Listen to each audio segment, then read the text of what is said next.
بسم اللہ الرحمن الرحیم وبہ نستعین الحمد للہ رب العالمین والصلاة والسلام علی سید المرسلین وعلی آلہ وصحبہ اجمعین ومن تبعہم بإحسان الی یوم الدین. اعوذ باللہ من الشیطان الرجیم. بسم اللہ الرحمن الرحیم. قل هل يستوی الذین یعلمون والذین لا یعلمون.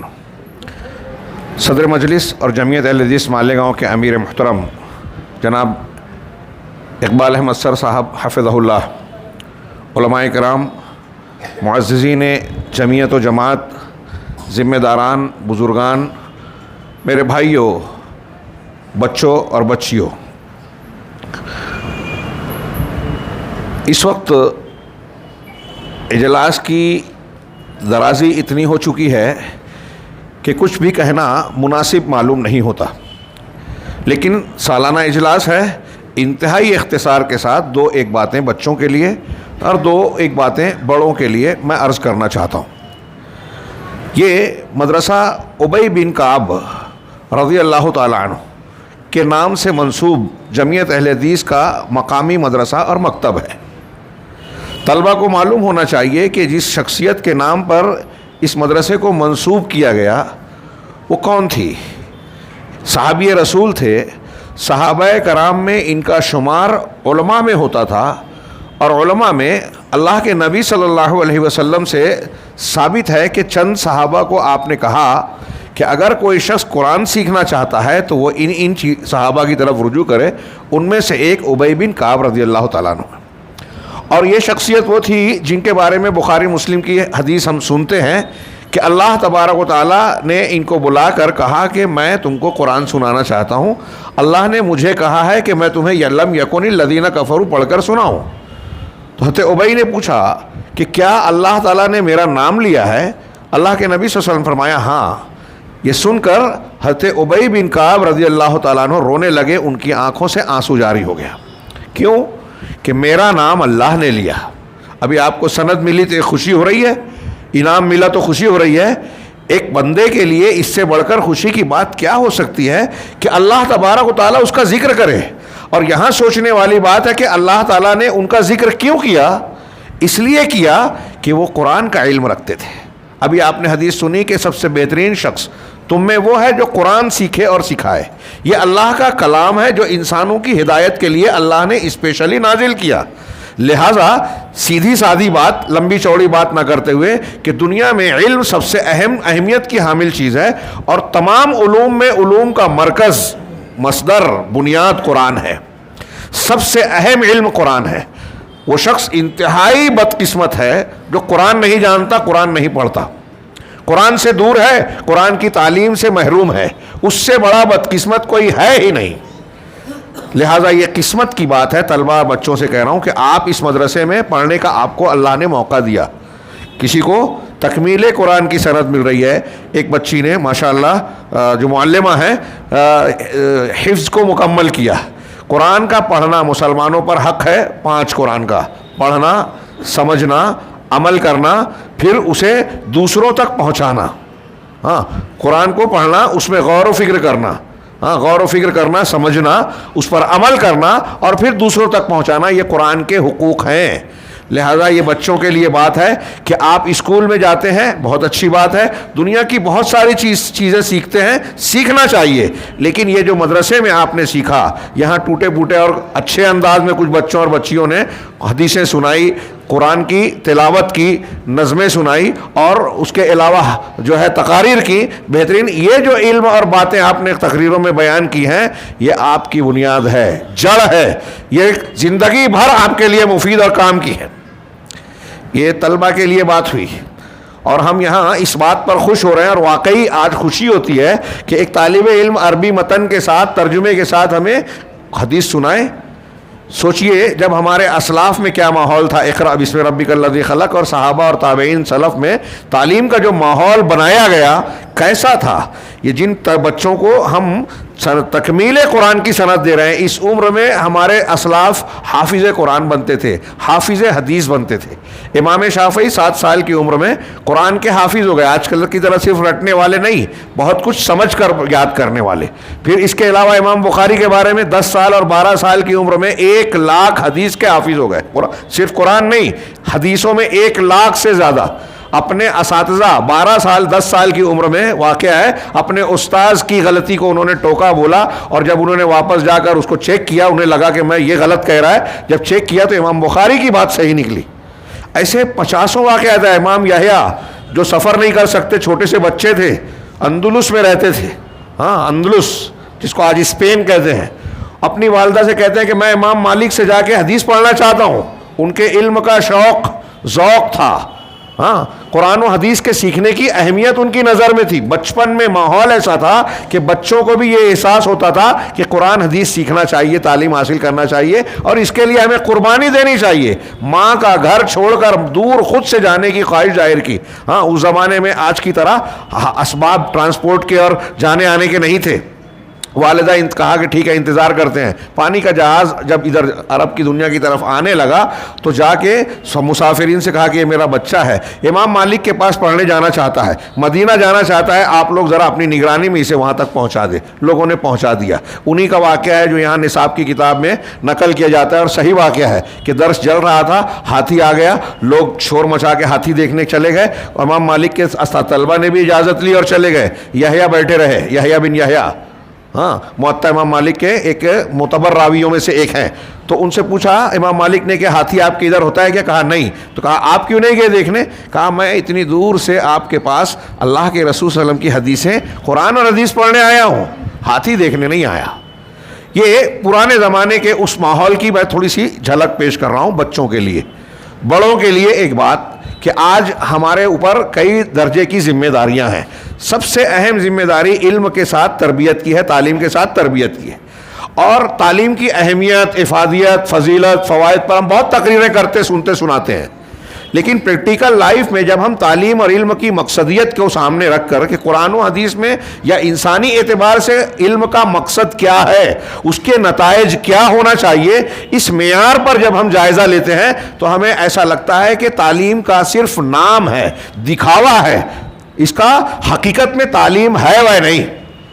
کوئی کسی نے اب تو جیسے عوام کی تو بات چھوڑیے، کتنا ذوق ہے لوگوں کو، یہ جو بچوں کا جو پروگرام ہے نا، اس کو اب ابھی دیکھیے، میں ایسا مانتا ہوں کہ اگر غور سے دیکھیں تو بہت سے بڑے بڑے پروگراموں کے مقابلے میں یہ زیادہ اہم ہے۔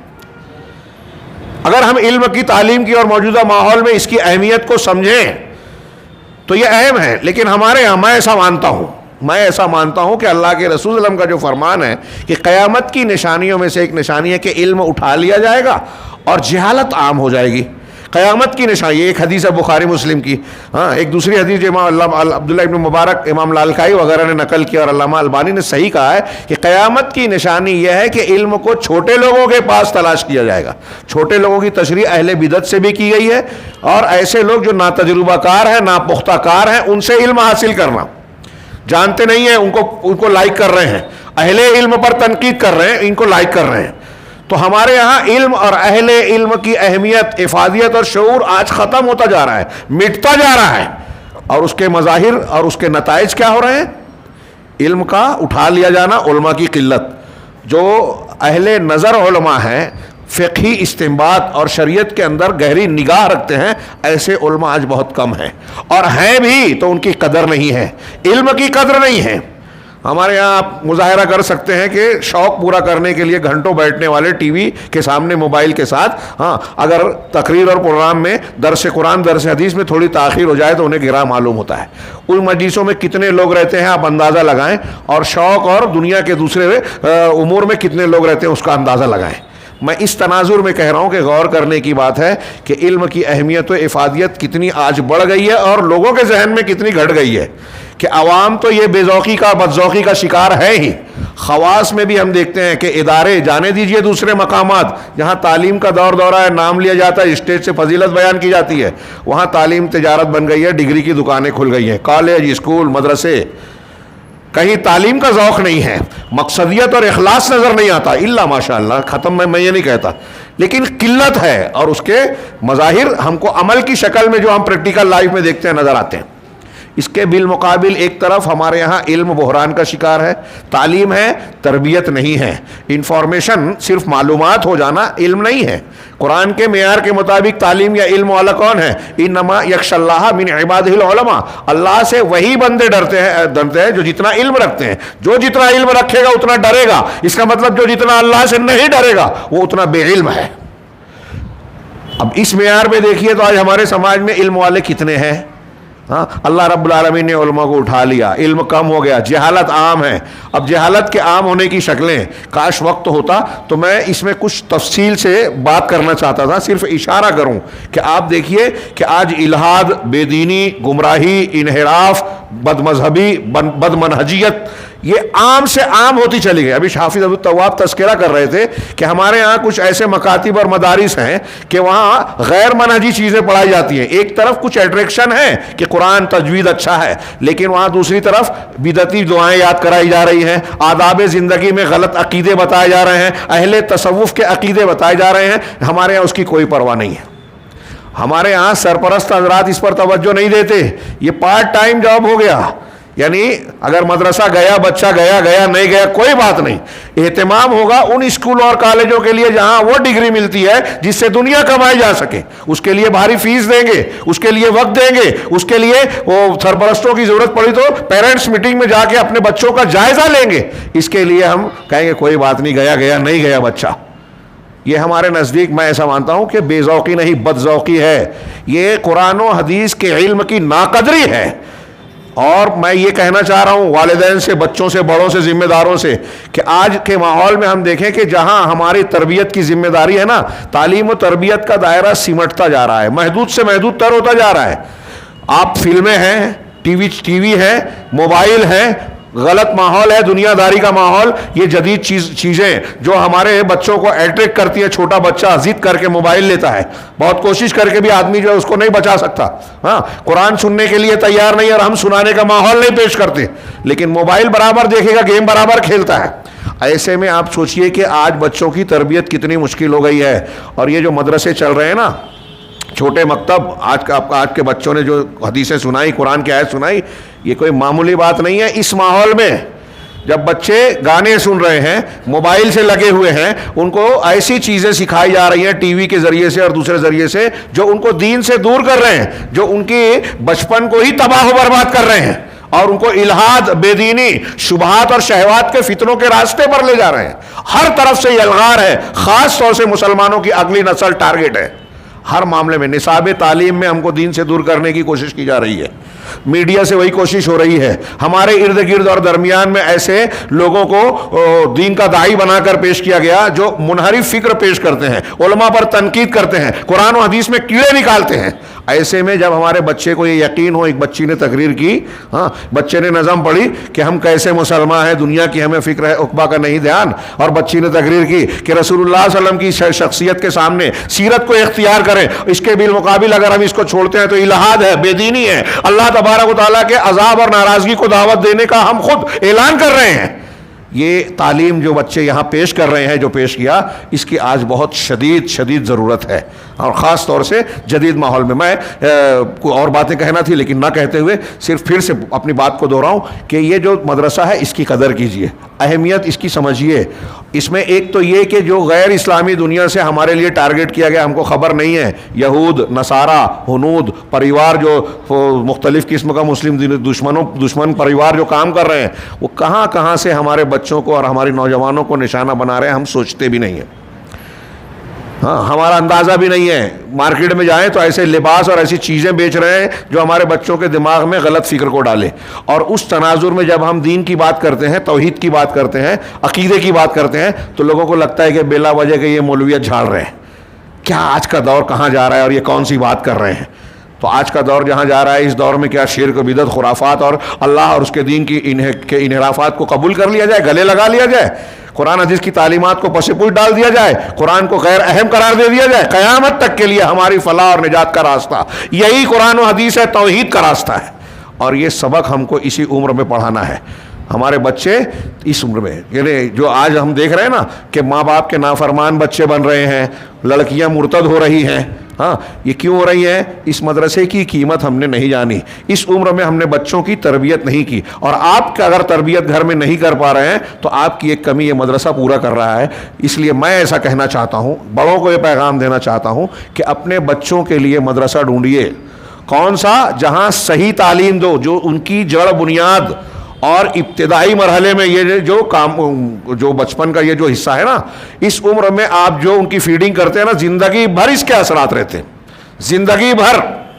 ہاں یہ جو دعائیں یاد کر رہے ہیں، یہ جو کلمہ حدیثیں یاد کر رہے ہیں، یہ زندگی بھر نقش رہے گی ان کے اوپر، اور اگر آپ نے یہ نقش کرنے کا انتظام نہیں کیا تو ٹی وی چینل، موبائل آپ کے بچوں کے ذہن و دماغ پر کچھ چیزیں نقش کریں گی، ان کا اثر زندگی بھر رہے گا، پھر وہ توحید کو غیر اہم سمجھیں گے، دین کی پختگی نہیں رہے گی، کوئی بھی منکر حدیث آئے گا شکار کرے گا یا آسانی سے شکار ہوں گے، کوئی بھی دنیا دار آئے گا دنیا کی چمک دمک دیکھے گا، زنا بدکاری چمک دمک کے پیچھے جائیں گے، ماں باپ کو پھر بوجھ سمجھیں گے، بدتمیزی کریں گے، گھر سے نکالیں گے۔ اس وقت آپ یہ الزام نہیں دے سکتے کہ میرا بچہ نالائق ہے، بچے کی نالائکی سے پہلے ہماری تربیت کی نالائکی ہے، لہٰذا تربیت پر زور دیا جائے اور ان مدارس کی قدر کی جائے۔ اللہ کے نبی صلی اللہ علیہ وسلم نے اس پر بہت بہت قرآن و حدیث میں زور دیا۔ آپ کی جو دعائیں نا، اہدنا الصراط المستقیم، ہر نماز کی، ہاں اللہ کے رسول دعا کرتے اللہم انی اسألک الہدی والتقی والعفاف والغنی، اللہم انی اسألک علما نافعا۔ ان سب دعاؤں میں اللہ کے رسول نے پہلی چیز جو مانگی ہے وہ علم نافع ہے۔ صراط مستقیم کی ہدایت دے۔ علماء نے تفسیر میں لکھا کہ صراط مستقیم کی ہدایت کا مطلب کیا ہے؟ کہ ہم کو صحیح دین کا علم ملے۔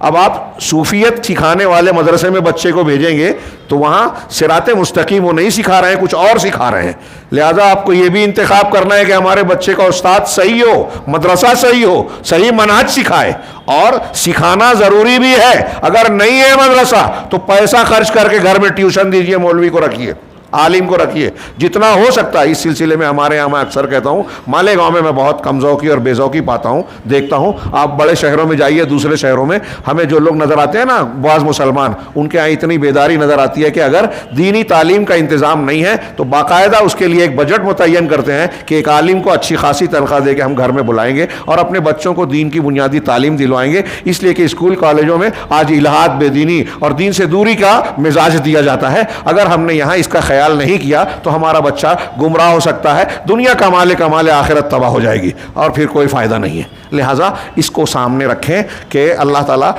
ہم ہر نماز میں دعا کرتے ہیں کہ سیدھے راستے کی ہدایت دے۔ سیدھے راستے کی ہدایت کا مطلب یہ کہ دوسرے مذاہب سے چھوڑ کر اسلام کی، اور اسلام میں بہت سارے جو منہج اور مسلک ہیں، ان مسلکوں میں صحیح مسلک کی تعلیم دے۔ اہدنا الصراط المستقیم کی دونوں دعا میں دونوں باتیں آ گئی، اور ان دونوں کو قبول کرنے کے لیے جب ہم قدم بڑھائیں گے تو پہلا درس، پہلا سبق ہے کہ صحیح علم حاصل کریں۔ اللہ تبارک و تعالیٰ ہمیں علم کی، صحیح علم دین کی قدر و قیمت کو پہچاننے اور اسے اپنی طاقت کے مطابق حاصل کرنے کی توفیق عطا فرمائے اور اس پر عمل کرنے کی توفیق دے۔ میں اپنی جگہ لینے سے پہلے اللہ رب العالمین سے دعا کروں گا کہ پروردگار اس مدرسہ ابی بن کعب کو جو ہے واقعی ایسا مدرسہ بنائے جو ہمارے بچوں کی دینی خوراک پورا کرنے کا سامان پیش کرے، اور جو طلبہ بچے یہاں پڑھے ہیں جنہوں نے سند حاصل کی یا کسی حد تک تعلیم حاصل کر چکے ہیں، اللہ تبارک و تعالیٰ معلمین، معلمات اور ذمہ داران کے اندر بھی خلوص دے اور اس کا اثر ان بچوں میں عطا فرمائے، جس کے ذریعے سے وہ سماج کے مفید کارندے بن سکیں اور قرآن و حدیث کا زیتا جاگتا نمونہ بن سکے۔ پروردگار ہم سب کو علم صحیح کے ساتھ عمل صالح کی توفیق عطا فرمائے۔ وآخر دعوانا ان الحمدللہ رب العالمین۔ اللہ کا شکر ہے، اور اللہ کے بعد میں جمعیت اہل حدیث کے ذمہ داران کا بھی شکریہ ادا کرتا ہوں، آپ تمام حضرات کا بھی شکر ادا کرتا ہوں، اور دعا کرتا ہوں کہ اس مدرسے کے آج کے اس پروگرام کو سرسری اور عمومی یا روایتی پروگرام کی طرح نہ لیں، بلکہ آج یہ پیغام لے کر جائیں کہ ہمیں اس مدرسے کی، علم دین کی، اور خاص طور سے ابتدائی زمانے میں بچوں کی تربیت و تعلیم کی اہمیت کو ترجیح دے کر اس پر خاص توجہ دینی ہے، محنت کرنی ہے، اور اللہ تعالیٰ کے ساتھ سے یہ کوشش کرنی ہے کہ اللہ تعالیٰ ہمیں خلوص کے ساتھ اس عمل کو کرنے کی توفیق دے۔ وآخر دعوانا الحمدللہ رب العالمین، صلی اللہ علیہ نبینا محمد۔